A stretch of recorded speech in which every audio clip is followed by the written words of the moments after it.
لو عايز تعمل مزرعة مستديمة من الأرتيميا تاخد منها أرتيميا كبيرة للأمهات وأرتيميا صغيرة للزريع، خليك معايا.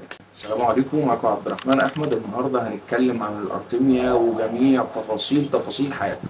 تعالوا كده بتعريف بسيط نعرف ايه هي الارتيميا. بس قبل ما نعرف، يا ريت نشترك في القناة، عشان اللي مش مشترك فحرام. يعني احنا فوق ال 80% متابعين القناة بس مش مشتركين. اظن ان انا يعني عدلت مستوى التصوير وكل حاجة، فظبطوا معانا الدنيا. غير كده في عندي على باقي مواقع التواصل الاجتماعي، عندي على تيك توك، عندي على انستا، بس الانستا رايحة بداية.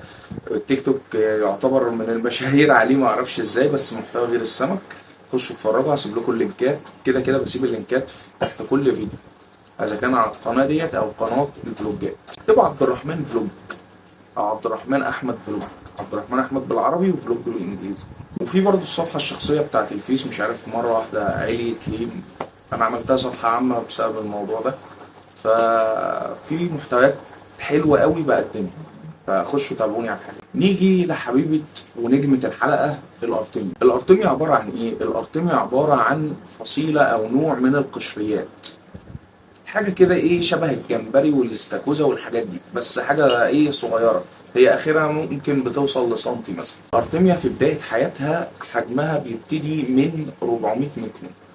يعني ايه 400 ميكرون؟ يعني حوالي نص ملي او اقل من نص ملي كمان، لان الملي الواحد فيه 1000 ميكرون. طيب الارتيميا بنستخدموها في ايه في الهوايه بتاعتنا؟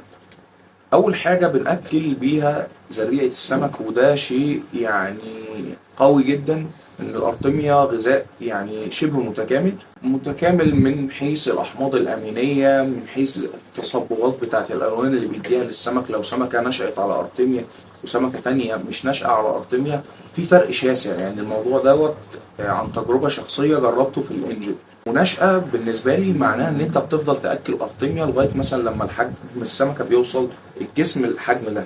طيب الارتيميا تواجدها فين من خريطة الوطن العربي؟ اولا الارتيميا موجودة عندنا في كذا بحيرة، منهم مثلا بحيرة ناصر، في موجود فيها، وموجود في بحيرة الحمراء في وادي النطرون. هي منتشرة جدا، هي بتحب البحيرات المالحة، هي أصلا موجودة في البحر. طيب إيه اللي خلاها بقى تتأقلم مثلا على البحيرات المالحة شديدة الملوحة؟ وبعدين هقول لكم تقدر تعيش لغاية كام جرام ملح في اللتر الواحد، اصبروا معايا شوية هقول لكم. طيب إيه اللي خلاها بقى تتأقلم على البيئة المالحة جدا ديت؟ هي حاجة واحدة، الهروب من المفترسين والمفترسات. طيب نسبة الملح اللي بتعيش فيها ممكن لغاية 40 جرام ملح. في بعض الناس بتقول برضو ممكن لغاية 200 جرام ملح للتر الواحد.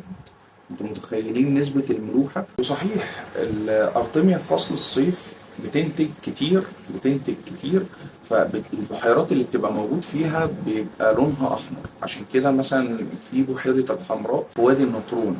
أنا بس إيه حبيت أقول لكم المعلومة دي. إنما بقى في باقي الوطن العربي فهي موجودة في ليبيا، في تونس، في الجزائر، مش عارف، اعتقد في الكويت بس مش متأكد من الكويت. موجودة في مصر طبعا، هي موجودة في معظم الوطن العربي، موجودة في فلسطين الحبيبة اعتقد.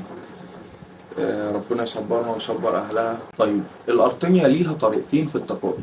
الارتيميا في درجة الحرارة العالية بتبتدي ان هي بتحمل البيض على جانبيها، فبتبتدي ان هي ايه، البيض بيفقس من على الانثى.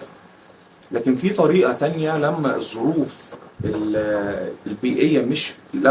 البيئية ما بتكونش مناسبة كفاية، الإناث بتبيض وبتطلق البيض دوت، تسيب زي طبقة غلاف على البيض، احنا بنقوله عليها مادة جيلاتينية، عشان خاطر تحفظ البيض دوت نقدر نحفظوه لمدة سنتين كاملين، ويمكن أكتر شوية لو حطينا بعض المواد الحافظة. شكل البيضة برضو ما بتكونش دايرة كاملة، بتكون دايرة بس مقشوطة كده أو مقطوع منها جزء. بيض الأرتيميا بيفقس من أول 8 ساعات. البيض المتحضر كويس أو نوعية البيض الكويسة، في بيض بيفضل قاعد لغاية 48 ساعة عقبال ما يفقس. ولو عايزين ازاي تفقسوا الأرتيميا انا هقولها بشكل سريع كده خلال الحلقة، بس في فيديوهات تانية انا سايب لكم صورها، خشوا واتفرجوا عليها.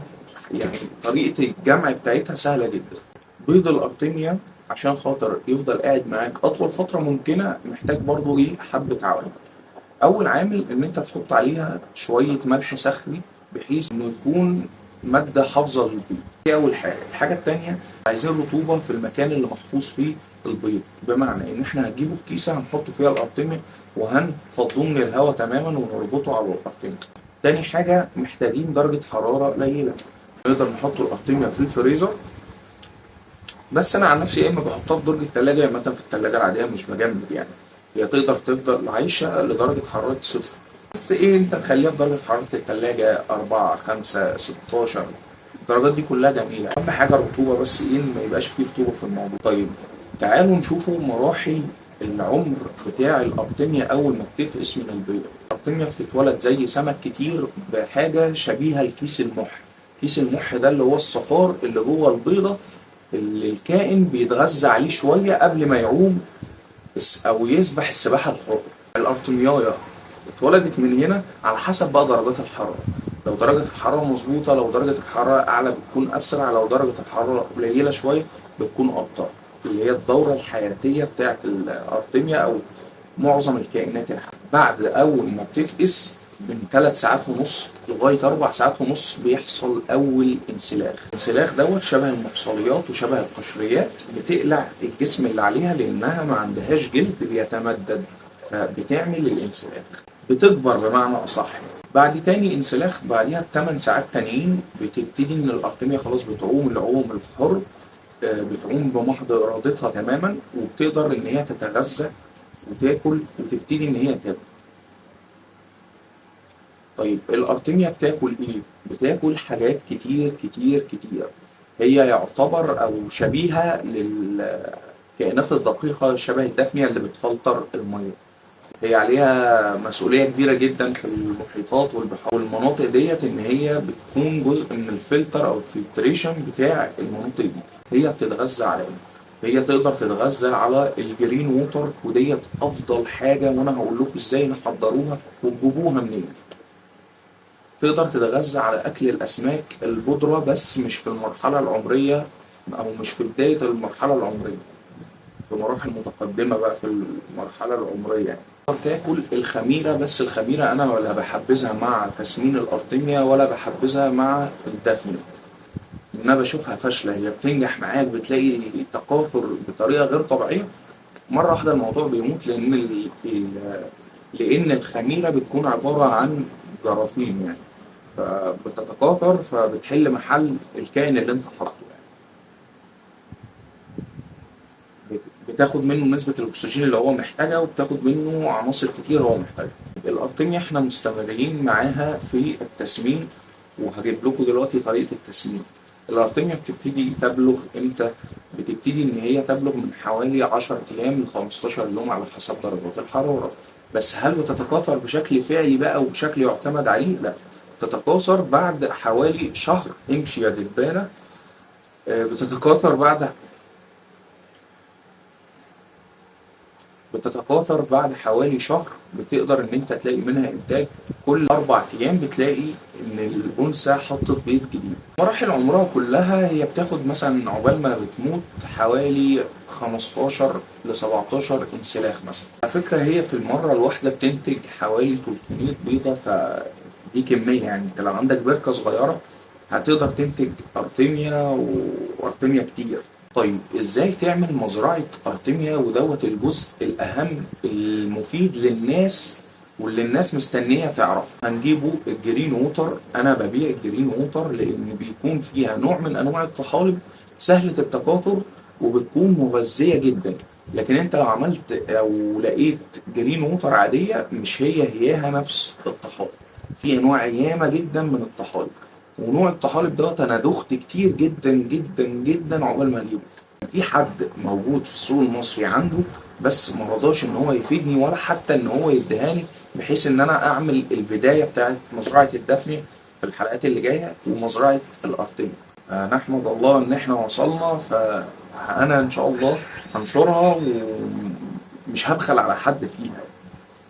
هي تمنها هيكون بسيط جدا، ولو محتاج ارتميا ولو محتاج ملح صخري او اي نوع ملح متوفر اقدر ان انا اوفره لك، وعندي شحن لجميع المحافظات ديت. يعني جزء الماركتنج في الحلقه ليا يعني. هيجي لك باكت طحالب، يا اما كيس فيه ميه الطحالب. الميه ديت هتاخدها هتحطها في حاجه اكبر او ميه اكتر، حوالي مثلا 15 لتر او 20 لتر عشان الموضوع يكون اسرع. يا اما تحطها في البلكونه، الجردل دوت او القروانه او اي شيء مثلا كبير يستوعب الميه، وهتحط حوالي 15 جرام اكل. 15 جرام اكل، من 15 ل 25 اكل سمك بقى، اي نوع اكل سمك.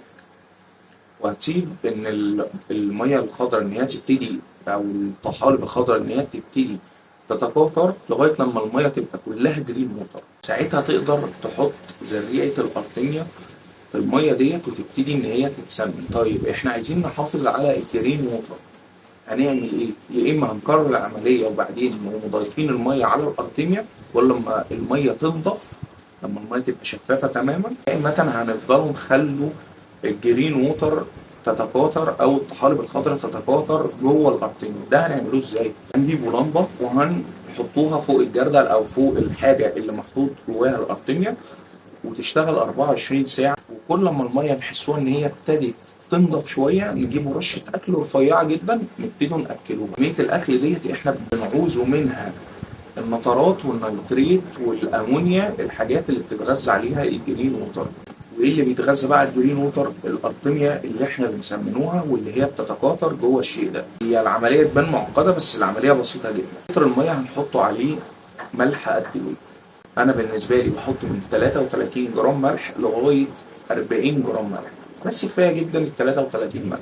انا كان عندي هنا الكروانه اللي انا عامل فيها، فكده معايا 40 لتر. ضربت كده بالاله الحاسبه الناتج اللي طلع لي اللي هو ال 40 لتر في 33 جرام ملح، اداني رقم معين، هو دوت عدد الجرامات. قمت وزنه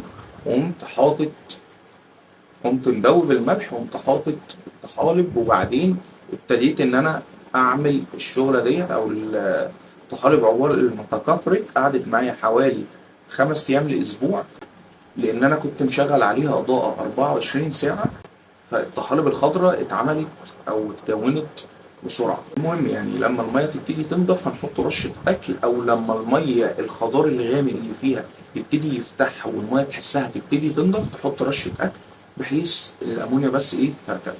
هو دوت كل الموضوع. نقدر نغير 10 ل 20% من الميه كل شهر. مش عايزين نغير ممكن ما نغيرش خالص. الطحالب ديت متوفره عندي باسعار قليله جدا. الملح الصخري برضو اللي انا استخدمته في الحلقه متوفر عندي، الكيلو فيه عندي ببيعه رخيص جدا، مش عارف حوالي 25 جنيه، لسه ما اعرفش ممكن اقل كمان. ونقدر ناكل سبرولينا ونقدر ناكل خميره، بس ليهم مشاكل كبيره. السبرولينا لو اكلنا منها عيبها ان احنا بنحط سبرولينا ماده عضويه. الماده العضويه ديت بتبتدي ان هي تتحلل وبترفع نسبه الامونيا. طيب نسبه الامونيا لما بترتفع ايه اللي بيتغذى عليها في الطريقه بتاعتي؟ الجرين ووتر او الميه الخضراء. فانت معيار الاسبرولينا لو ما ظبطتوش بالظبط هتلاقي الامونيا عيت وكل الزربيع عيت وكل حتى الامهات بتاعت الارتميا كلها ماتت. برضو الخميره برضو فيها العيوب اللي انا قلتها. وبس هنا نكون خلصنا كل الحلقه وكل الموضوع ابسط مما نتخيل بسبب الطحالب الخضراء. ما تنسوش لو عجبتكم الحلقه تحطوا لايك للفيديو ده عشان اقدر استمر في صناعه المحتوى ده. وانا شايف ان الحمد لله في مشتركين عماله بتزيد، بس يا رب يزيدوا اكتر ان شاء الله. استمر في صناعه المحتوى دوت. يا ريت يا ريت يا ريت نشتركوا في القناه، ويا ريت المشترك عندي ومفعل زر الجرس يلغيه بعدين يشغله من جديد، عشان خاطر في مشكله كده ان الاشعارات ما بتوصلش 50% للمشتركين عندي. وكلمه السر بقى اللي في الاخر: مزرعه الارتميا العجيبه. ويلا سلام عليكم.